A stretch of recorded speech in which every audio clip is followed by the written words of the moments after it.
So I've been using this new M4 MacBook Air, the cheapest, most basic 13-inch model with 256 gigs of storage, 16 gigabytes of RAM for a couple of months now. And to be honest, it's kind of crazy what this thing can do. At just 1,699 Australian dollars, it's certainly not cheap, but for what you're getting, this might be the best value laptop Apple's ever made. In fact, this laptop made waves when it was launched in the US for only $999 US, coming in $100 US less than the M3 MacBook, and offering about a 20% boost to CPU performance and around 12% more GPU grunt in the real world. So today, I'll break down how this new M4 MacBook Air performs in the real world, go through some of the trade-offs, and whether this is the MacBook you should be buying in 2025. So let's start with what's new. On the surface, almost nothing has changed since the M3 Air. You get the same unibody design, the same two USB-C ports, same 13-inch 60Hz Retina display with a camera notch. It even retains the headphone jack. But under the hood, it's a different story. The M4 chip is the headline here. You now get a 10-core CPU, 4 performance cores and 6 efficiency cores, and in my model, the 8-core GPU, which includes hardware-accelerated ray tracing, support for AV1 decode, and a 16-core neural engine, capable of AI tasks like local LLM inference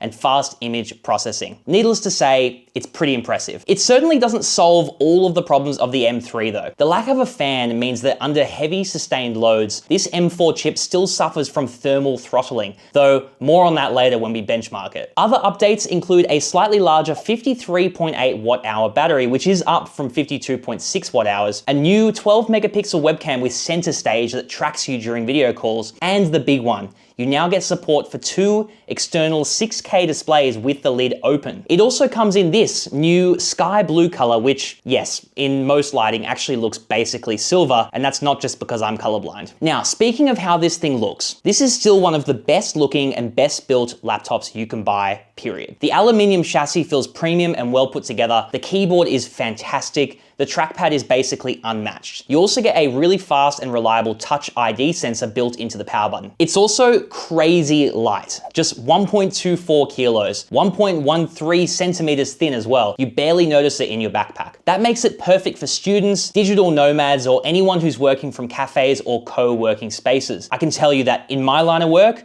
which can involve literally multiple international trips in a month, this thing is pretty much perfect. Now, I/O is where things still feel a bit limited.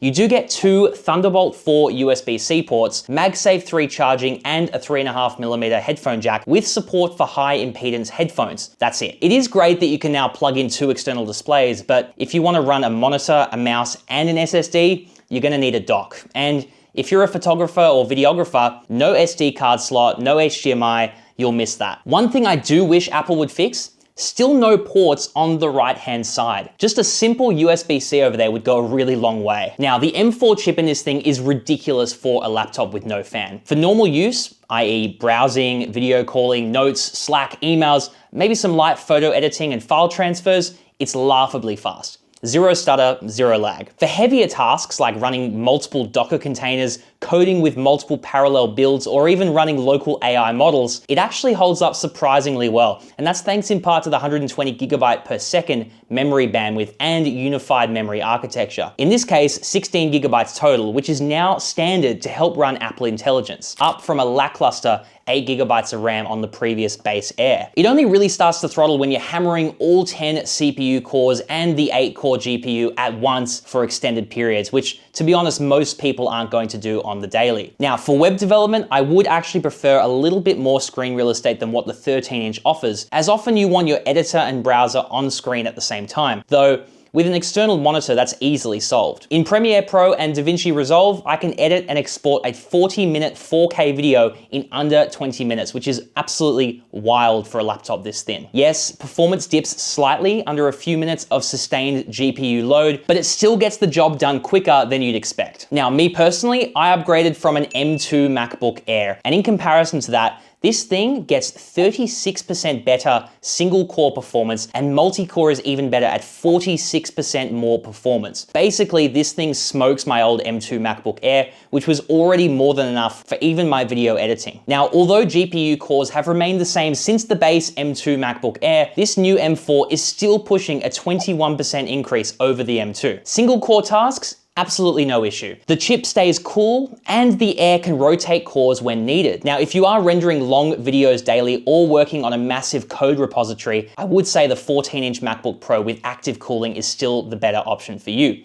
But for most of us, this thing handles better than we'll ever need. The 13.6-inch Retina display has a native resolution of 2560 by 1664 and supports 1 billion colors, P3 wide color gamut, and True Tone. My YouTube uploads look identical across the Air and my iPhone, which is incredibly useful. You can also use True Tone, which supposedly makes colors appear more consistent under different lighting conditions, but if you're doing any video or photo work, I'd switch that off straight away. Brightness maxes out at 500 nits, and honestly, it looks great indoors and even outdoors. I find myself rarely going above 60% brightness, even near a window. But, and this is important, it still is just 60 Hertz. Now, once you've used 120 Hertz, like on a MacBook Pro or an iPad Pro, going back can feel, well, slow. I can't believe I'm saying this, but I really don't feel like I miss it that much on this Air. Maybe because it's only a 13-inch display and you only really notice it while scrolling through long documents or code. But I would love to see Apple finally upgrade the Air with at least a 90 Hertz refresh rate. Now, I know at this point it kind of goes without saying, but one of the biggest benefits of owning a Mac, especially if you're already using an iPhone, is just how seamless the experience is. You can AirDrop video files straight from your phone, even massive ones, without having to upload to Google Drive or mess around with cables. You also get your iPhone notifications on your Mac, and features like iMessage, FaceTime, Safari tab handoff, and even universal clipboard so you can copy something on your phone and paste it straight onto your Mac. Once you get used to it, you can't go back. iPhone mirroring is also a thing in this Mac OS Sequoia, which lets you fully control your phone on screen, take calls, reply to messages without even picking it up. Although, admittedly, I don't use this very much. In the next Mac OS 26 Tahoe,